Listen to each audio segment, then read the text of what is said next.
justicia y defensa de la soberanía. Mi querido Oscar Valderas, me da mucho gusto saludarte. Creo que vas regresando de unas vacaciones. ¿Y con qué te encuentras, mi querido Oscar? ¿Cómo viste unos primeros apuntes sobre esto que ocurrió ayer? Qué fuerte estuvo, ¿no? Jefa, este país no te deja de dar sorpresas. Te juro que yo apenas había puesto de vuelta mi teléfono, lo saqué del modo avión y ya habían detenido al jardinero, al Metro 9, habían agarrado ya al güero Conta, los agentes de la CIA en Chihuahua. Y por supuesto, la noticia que yo creo que ni siquiera es de la semana, va a ser del mes, y la historia que vamos a seguir contando es la de la acusación contra Rubén Rocha Moya. Una acusación, jefa, que sin duda sorprende evidentemente porque es un momento histórico. No habíamos visto el aparato judicial de Estados Unidos contra un gobernador en funciones, más un senador en funciones, más otro 8 importantes funcionarios y exfuncionarios mexicanos, pero que tampoco en el fondo es una sorpresa. Esta nube sobre Rubén Rocha Moya se había comenzado a formar prácticamente desde el 2017, cuando él llega a Sinaloa, es nombrado esta figura extraña que tiene el partido oficialista como de representante del comité de la defensa de no sé qué, y después se convierte en 2018 en senador de la República, y desde entonces ya se rumoraba que no había forma de poder obtener ese escaño si no era con la anuencia, con la bendición del cártel de Sinaloa, que en ese momento todavía era un grupo criminal homogéneo, ¿no? Monolítico, todavía bajo liderazgo de Joaquín El Chapo Guzmán y del Mayo Zambada. Y luego los rumores comienzan a crecer cuando Rubén Rocha Moya decide pedir licencia al Congreso y en 2021 se lanza a la carrera por la gobernatura. Y ahí, yo te voy a contar una historia porque yo cubrí la elección de Sinaloa. Tú te acordarás que el candidato de la oposición es el hoy diputado federal priista Mario Zamora Gastelum, y él, recuerdo mucho que hacía campaña con su sombrero, unas pulseras de la Virgen de Guadalupe que tenía, y una hebilla muy grande con sus iniciales, MZ, Mario Zamora. Y mucha gente empezó a especular que supuestamente la hebilla del MZ era porque él traía la bendición del Mayo Zambada. Eso comenzó a contarse como una especie de chiste, pero después ya no fue tanto chiste.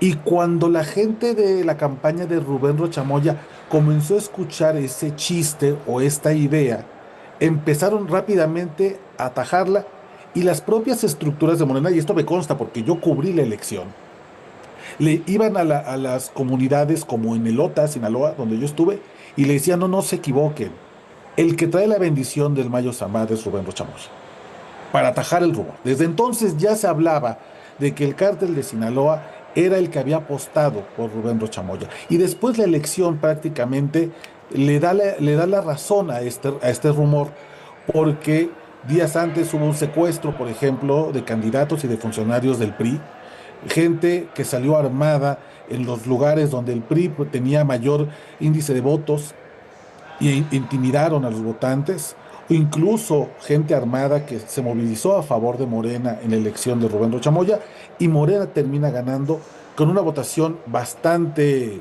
arrolladora, más del 54% es lo que termina cosechando Rubén Rocha Moya. Y entonces el rumor comienza ya a tomar otro tipo de forma, y finalmente se consolida el 25 de julio de 2024, cuando viene la traición al Mayo Zambada. Cuando ocurre este hecho, y además en el lugar es asesinado Héctor Nemesio Cuen, el ex rector de la Universidad Autónoma de Sinaloa, ahí es cuando ya comienza cada vez más a consolidarse esta nube alrededor de Rocha Moya. Incluso tú te acordarás, la fiscalía hace un cuento para justificar o para contar que Héctor Nemesio Cuen había sido asesinado en un intento fallido de robo de la camioneta de una gasolinería. Y después es el propio Mayo Zambada quien desde Estados Unidos, en una carta que publica a través de sus abogados, que hace pública, dice: no se equivoquen, no fue la muerte del ex rector no tuvo nada que ver con un robo fallido. No, hombre, estábamos citados todos. Sí. Y ahí lo mataron. Y entre los citados estaba Rubén Rocha Moya, el gobernador, quien se prestó a la celada que finalmente me condujo hacia Estados Unidos. Y jefa, entonces esto es una tormenta anunciada. Esto, insisto, sorprende y no sorprende, porque se sabía que Rubén Rochamoya, tarde o temprano, iba a enfrentar una acusación formal de Estados Unidos. Eh, pues tienes toda la razón, Oscar. Tenemos también a David Saucedo y lo saludamos los dos con mucho gusto. Mi querido David, ¿cómo estás? Yo no sé si coinciden conmigo, pero hay una especie de sentimientos encontrados, ¿no? Porque da una enorme tristeza que detengan o que haya esta denuncia en contra de un gobernador, pero además de funcionarios de seguridad, ¿no? Es terrible, es de verdad terrible, es un golpe brutal para toda la sociedad. Y bueno, yo me parece, sin querer politizar el asunto, para la cuarta transformación, ¿no? David, ¿cómo estás? ¿Qué tal, Adela, Oscar? Un placer estar con ustedes. En efecto, pero te diría que lamentablemente en estados como Sinaloa, Tamaulipas, Michoacán, Jalisco, no desde hace años, desde hace décadas, hay esquemas de gobernanza criminal. Por lo menos en Sinaloa, desde hace ya, cuando menos 40, 50 años, son las estructuras del crimen organizado los que han tenido acuerdos, una sinergia con todos los grupos políticos que han dominado esta entidad del PRI, del PAN, con Mario López Valdés en su momento, y evidentemente con los gobiernos el gobierno de Rubén Rocha Moya de Morena. Era una especie de acuerdo, las élites políticas nacionales reconocían desde Ciudad de México que había élites criminales en ciertas regiones del país con los cuales se llegaba a acuerdos.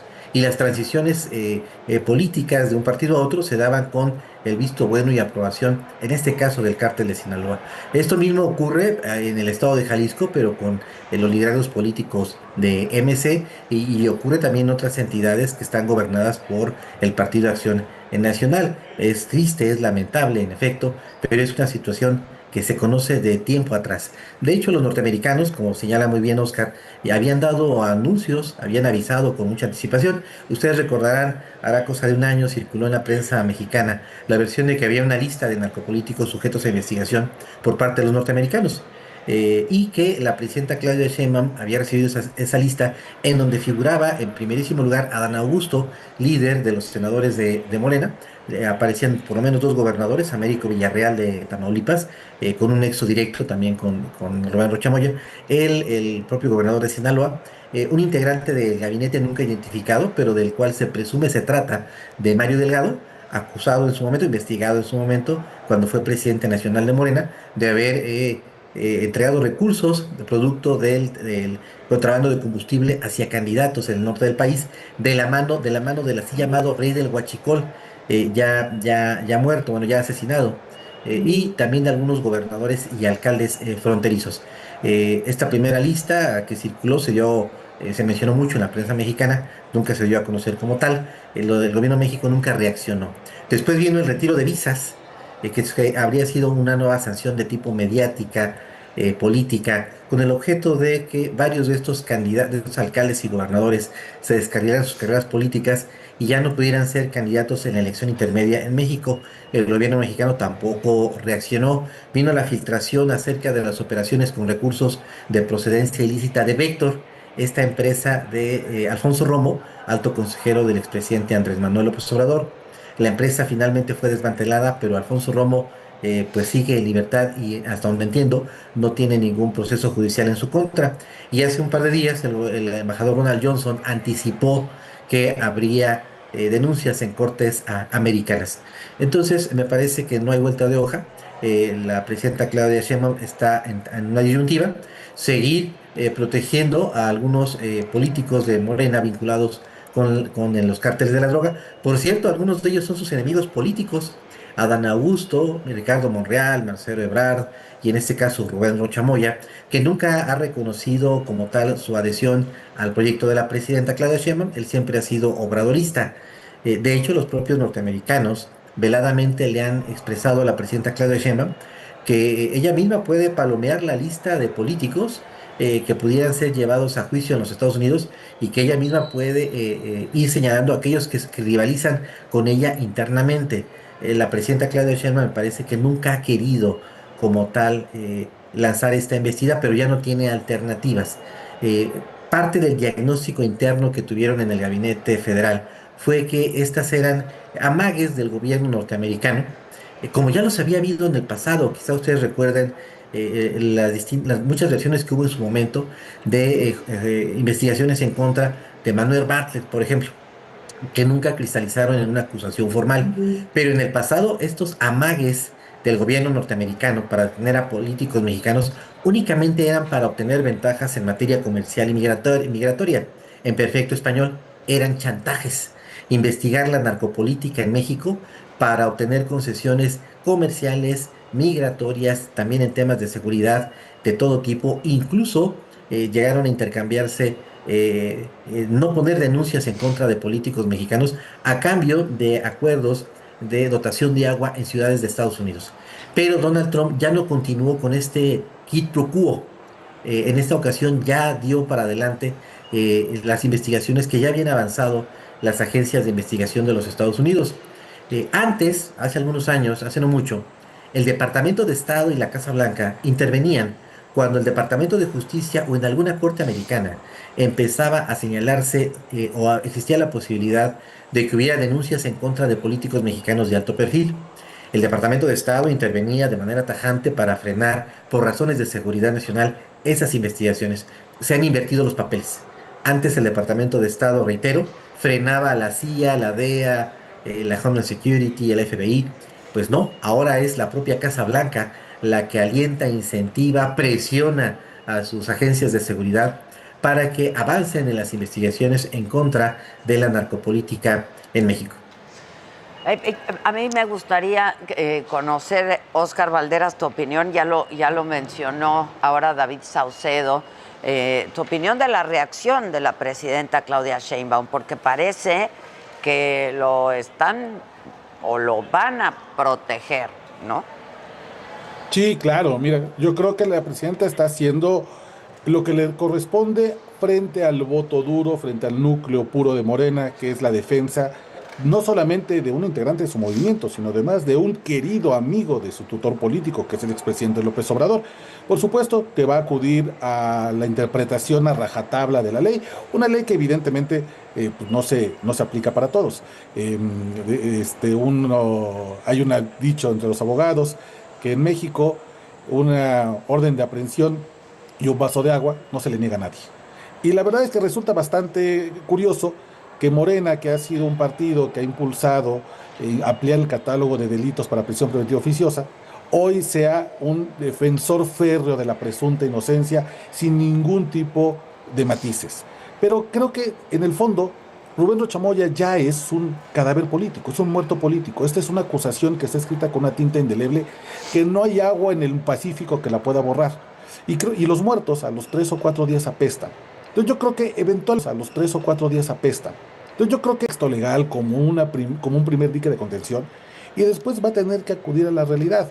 No se puede ir contra Donald Trump en estos momentos, sobre todo en un contexto de negociación del Tratado de Libre Comercio, en un contexto donde además se están negociando también muchas reformas migratorias y de cara a la elección en Estados Unidos. Así que en algún momento va a tener que soltar este peso muerto. Por eso yo creo que la pregunta no es si la presidenta va a defender por mucho más tiempo a Rubén Rochamoya, sino cuándo será el momento idóneo para dejarlo caer. Y sobre todo, cuál será el argumento y con qué elementos va a poder la presidenta hablarle al partido político y decirle, esto es lo que va a ocurrir. Yo creo que la presidenta además está frente a una situación inmejorable para ella si es que quiere aprovechar esta crisis. Y es mandar un mensaje al interior del partido de que no se van a tolerar estos perfiles oscuros, que lo sabíamos perfectamente, ya esto era información bastante conocida, y creo que puede volver a tomar las riendas de un partido que está en plena descomposición y que además también avanza sus propias elecciones. Pues sí, sin duda. Un colega nuestro, pero de ustedes, especialista en estos temas, es Miguel Mesa, quien junto con ustedes pues fue de los primeros, ¿no?, en señalar en narcopolíticos a Rocha Moya como un proveedor, parece, del crimen organizado, y se une a nuestra mesa Miguel Mesa. ¿Cómo estás, Miguel, de Narcopolíticos? Adela, Oscar, David, un gusto estar acá platicando sobre este tema tan importante con ustedes. Oye, pues ya hablábamos un poco de estas primeras lecturas de esta petición por parte del gobierno de Estados Unidos de detener con fines de extradición al gobernador Rocha Moya.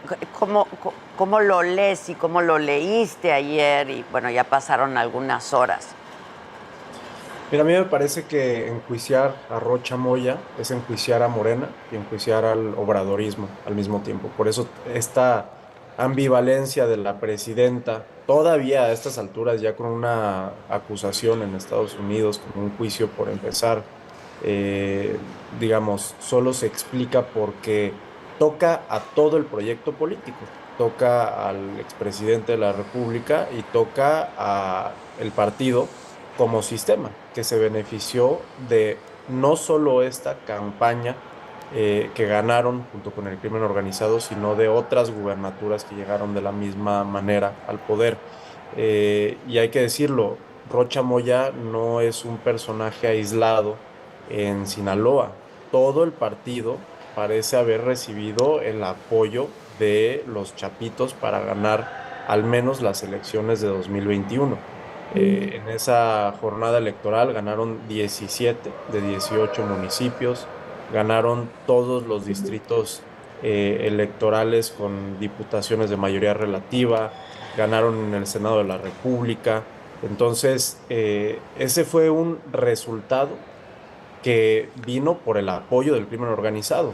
Ahí están, por un lado, varias declaraciones de que hubo financiamiento de los chapitos a estas campañas. También está documentado como varios, digamos, influencers que trabajan al servicio del cártel de Sinaloa participaron abiertamente en la elección a favor de Raúl Rocha Moya, entre otras pruebas que, digamos, también están todos los priistas que recibieron represalias durante ese proceso electoral y que ya lo habían denunciado a la Fiscalía General de la República y que ya lo habían llevado incluso a la Comisión Interamericana de Derechos Humanos, ¿no? Entonces, aquí hay varios culpables más allá de las lecturas políticas con las que coincido con lo que comentaban mis compañeros, pues también está la responsabilidad jurídica que tenía todas las autoridades del Estado mexicano para perseguir este caso. Y ahí es donde incluso la presidenta Claudia Sheinbaum pues, se convierte en cómplice de haber intentado sostener a este gobernador hasta este ¿Por punto, qué lo donde ya lo están hizo? teniendo. Si esta es un poco la crónica, Miguel, les pregunto, Miguel, David, Oscar, si esta es un poco la crónica de un señalamiento y una detención anunciada, ¿por qué lo hizo? ¿Por qué no lo previno? Mira, a mí me parece que este narcosistema, por más que puedan detener a Rocha Moya o acusarlo en Estados Unidos, le sigue siendo funcional. Incluso si lo dejaran ir, si lo dejaran caer, en realidad el uso de los cárteles para ganar elecciones es algo que está incrustado en cómo Morena sostiene el poder en varios territorios del país. Y cómo lo hacen otros partidos, ¿no? Como decía David Saucedo, es en la lógica que se han adentrado otros, digamos, todos los partidos, incluso los de oposición. ¿Por qué lo hizo? Creo que solo ella sabrá cuál es el cálculo mental que está haciendo, cuál es el cálculo de intereses, pero a mí me parece que una respuesta un poco evidente es que esto está tan difundido al interior de Morena y alcanza niveles tan profundos en el partido e incluso seguramente con algunas personas, al menos colaboradoras de la presidenta, que si Rocha Moya y estos personajes empiezan a enfrentar estos juicios en Estados Unidos, pues puede impactar a otras personas que ahorita no fueron subidas al radar en esta acusación que está haciendo una corte en Estados Unidos. No sé qué piensan ustedes, David, Oscar. Yo te Bueno, digo yo que creo que... perdón, Adelante. adelante, maestro, dime. Gracias, Oscar. Me parece que son varios factores, coincido con lo que comentó Miguel. En primer término, creo que el gobierno de México subestimó estas acusaciones. Pensaron que iba a ser un intercambio, eh, como ya había ocurrido en el pasado, a cambio de no acusar al integrante del gabinete, al gobernador, al integrante del staff presidencial. Queremos tal concesión en materia comercial.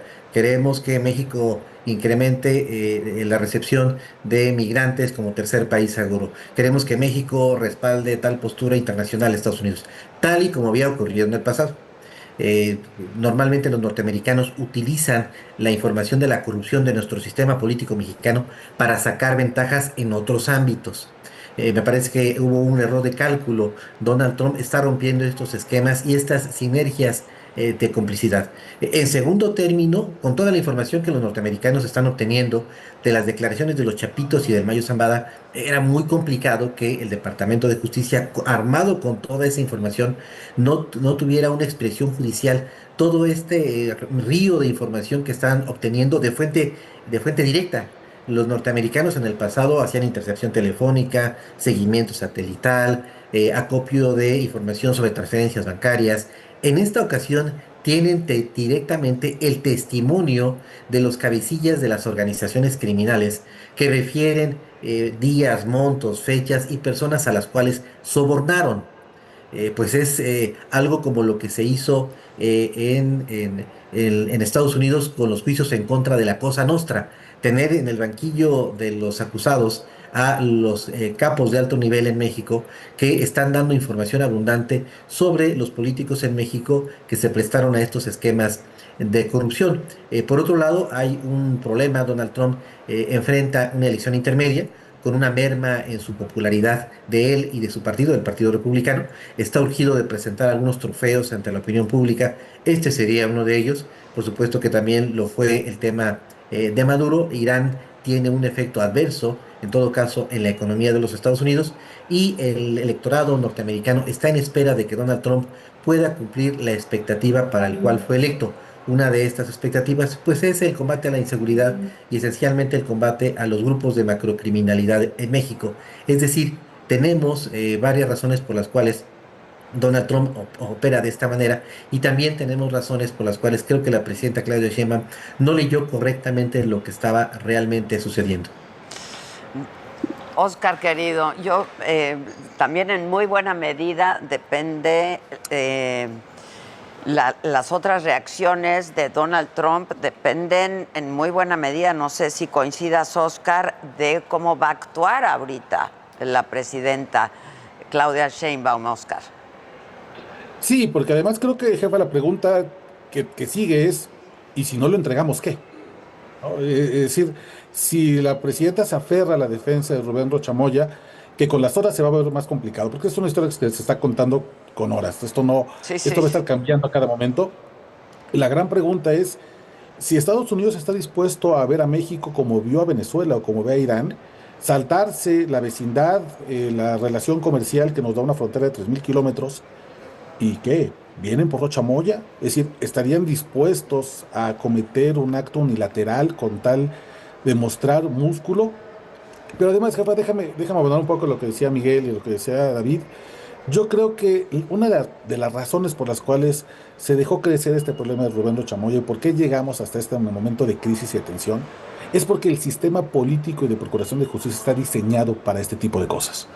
En un país con un mediano Estado de Derecho, las autoridades tendrán que iniciar una investigación a partir del primer conocimiento de la presunta comisión de un delito, tan sencillo como eso.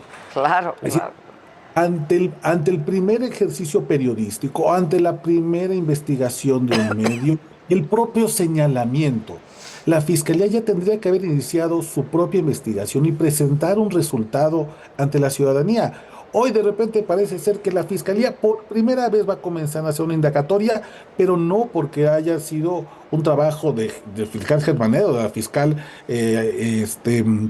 Ernestina Godoy, sino porque simplemente ya les llegó la orden de una detención provisional con fines de extradición, y entonces ahora sí la Fiscalía va a comenzar a hacer su trabajo. Cuando habíamos hablado de esto, desde hace varios años ya se hablaba de la colusión o la presunta colusión de Rubén Rocha Moya con el cártel de Sinaloa, y no cualquiera, porque cuando uno lee el indictment, este documento judicial que va contando un poco la historia, que ahí no están las pruebas, por cierto, cuando la gente se pregunta dónde están las pruebas, no las van a encontrar ahí. Pues Eso hasta solamente el juicio en todo caso, ¿no? Exacto, exacto. Las pruebas ya fueron presentadas ante un gran jurado que determinó que había evidencia suficiente para iniciar una investigación. Sí, sí, sí. Pero cuando uno lee la historia, Rubén Rocha Moya ni siquiera era un jefe dentro del cártel de Sinaloa. Era un empleado de los Chapitos con quienes hizo un trato bastante desigual y bastante desfavorecido para él incluso. Él tenía no solamente que facilitarles el trasiego de drogas a Estados Unidos, sino también eliminar e intimidar a los rivales. ¿Cómo? Seguramente mediante asesinatos, desaparición, tortura, a cambio únicamente del apoyo electoral. Fíjate qué maltrato hasta eso hacia Rubén Rocha Moya. Pero el sistema está hecho para eso. El sistema está hecho para que cualquier indicio, cualquier trabajo como el que se hace en narcopolíticos, no desate nunca una investigación. Y entonces viene el famoso, si tienen pruebas, vayan a la autoridad. ¿A cuál? ¿A Gertz Manero, amigo del presidente López Obrador, que es amigo del gobernador Rubén Rocha Moya? ¿Con qué autoridad? ¿Con la que no le interesa abrir carpetas? ¿Con la que da carpetazos a casos tan relevantes como el de la Luz del Mundo, como el de Carlos Manso, como el de muchos? ¿Con ellos vamos a poner la denuncia? Entonces, jefa, cuando nos preguntamos cómo llegamos a esta crisis, no hay que olvidar que el sistema político de procuración de justicia está diseñado justo para esto, para no movilizarse cuando tiene que hacerlo y actuar de manera reactiva para defender a los amigos del oficialismo y para aplicar la ley a secas a los enemigos. Yo les agradezco muchísimo a los tres. Si me dan chance, pues seguramente estaremos hablando de esto en los próximos días, semanas, para darle un seguimiento puntual. Como siempre, muy agradecida con ustedes y por su apoyo, por su colaboración y por sus conocimientos, y nos estamos viendo. Muchas gracias. Muchas gracias por la invitación. Gracias, Saludos. gracias, Un abrazo, gracias. David, Mike. Bye. Oscar. Gracias, gracias.